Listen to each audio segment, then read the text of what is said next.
Di Ende itu orang ribut hanya karena biotimur. Banyak kecurangan terjadi di biotimur dan lain sebagainya.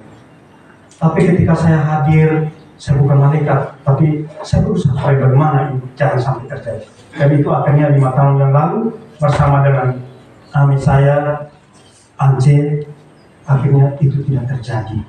Saya sampaikan kepada Ketua PPK, kita secara kekeluargaan apa yang kami dan itu tidak bisa dibuktikan. Tapi ketika berbicara menyangkut aturan, kamu saya awasi dan jangan sampai kita main mata.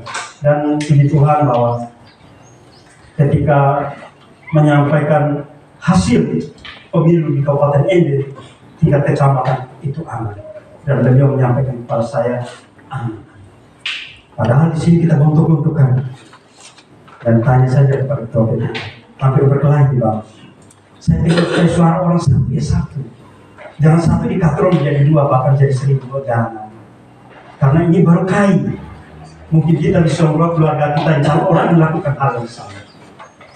Prinsipnya ketika Tuhan memberikan sesuatu, lakukan dengan benar. Jangan sampai mulai tidak bijaksana dan lain sebagainya. Itu saya tidak seperti itu. Ini menyangkut integritas penyelenggara. Yang berikut, menyampaikan hasil pengawasan kepada Bawaslu atas dugaan pelanggaran kode etik atau dugaan tindak pidana penyelenggara pemilu. Biasanya kalau pelanggaran kode etik itu biasanya terjadi di tingkat kami sebagai penyelenggara. Penyelenggara itu biasanya ada pelanggaran kode etik. Bapak Ibu sekalian, kalau PPK berbuat salah, itu biasanya Panwaslu yang akan benar. Tapi ketika dua-duanya salah atau Panwaslu salah, ada satu bagian di atas kami namanya Dewan Kehormatan, DKPP. Kalau sudah berhadapan dengan DKPP, kalau dia mau jago-jago beliau salah, Jadi urusan juridis. Jadi resikonya kami menjadi pengawas di situ.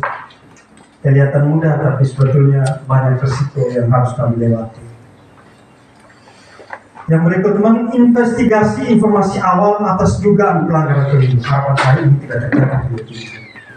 Jangan sampai terjadi. Yang berikut, mengawasi tahapan penyelenggara pemilu antara lain pemutahiran data, pelaksanaan kampanye, logistik dan pendistribusian, pelaksanaan pemungutan dan penghitungan suara hasil pemilu di TPS, pergerakan surat suara, berita acara dan sertifikat hasil penghitungan. Ini kami harus awasi.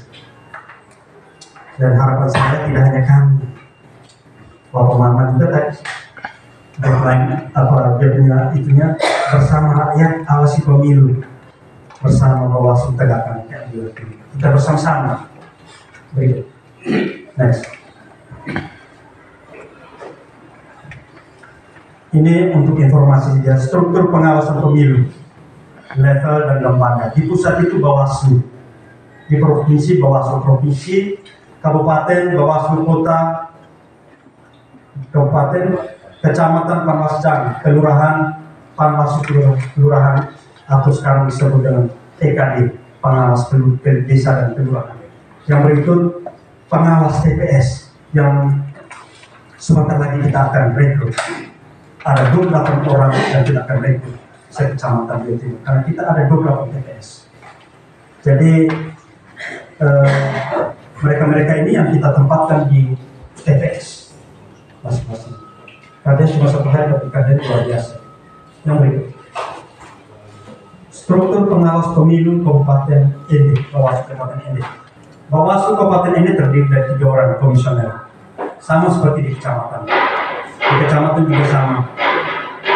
Total ada 63 orang, 21 kecamatan. Panwaslu desa 1 orang. Kita di sini ada 13 orang. 1 kelurahan, saudara Dewi, dan 12 lainnya ada. Dan mereka bekerja sekarang. Jumlah desa kelurahan Kabupaten Ende itu ada 278 orang yang kabupaten akan rekrut, yang sudah direkrut. Pengawas TPS, 1 TPS 1 orang. Jadi kita ada 28 TPS, 28 orang. Tapi secara kabupaten ada 971 orang. berarti 971 TPS yang ada di kabupaten ini. Informasi kita pemilih yang ada di Kecamatan Riau Timur, DPT kemarin yang dikeluarkan ada 6.058, tapi sudah tahu 85 ya, minta maaf, 6.085. Tujuan umum pengawasan menegakkan integritas, kredibilitas penyelenggara, transparansi penyelenggaraan dan akuntabilitas hasil pemilu. Ini yang memang kita tekankan betul. Jangan sampai saya ketika wawancara PKD beberapa bulan yang lalu, lama dari PKD, ada satu ibu saya minta maaf, saya sampaikan.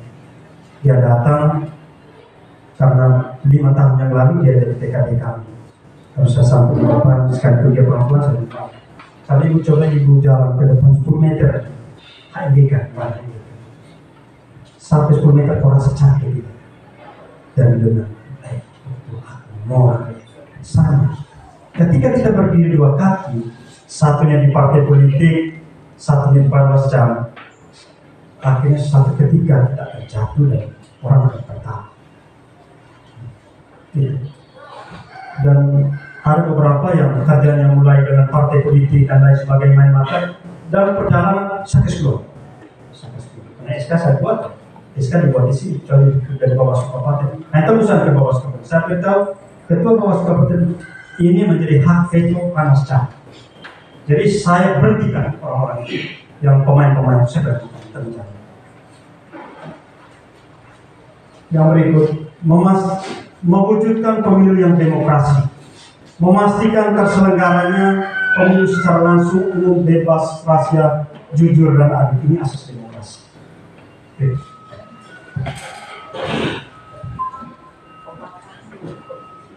Bapak Ibu sekalian, Bawaslu akan utamakan langkah pencegahan. Kami itu harus pencegahan dulu. Jangan sampai terjadi pencegahan. Kalau sudah terjadi, bingung.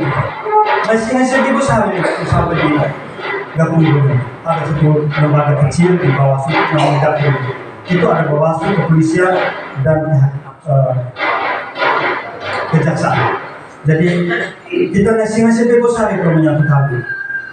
Kami penyelenggara juga yang sama. Ketika dipanggil di KPP berarti itu sudah itu berbahaya sekali. Sama. Kalau Bapak Ibu buat pelanggaran, kita cegah, lakukan lagi. Ini berada saja sekali. Berikut. Tapi kami mengutamakan pencegahan, jangan sampai terjadi. Berikut. Pemetaan potensi pelanggaran pemilu. Yang pertama itu keterlibatan aparatur sipil negara dan garis miring netralitas ASN. Tadi sudah dibicarakan oleh Bapak Camat. Yang berikut pelanggaran pemasangan APK yang susah singgung. Yang berikut pelanggaran penggunaan fasilitas negara untuk kampanye.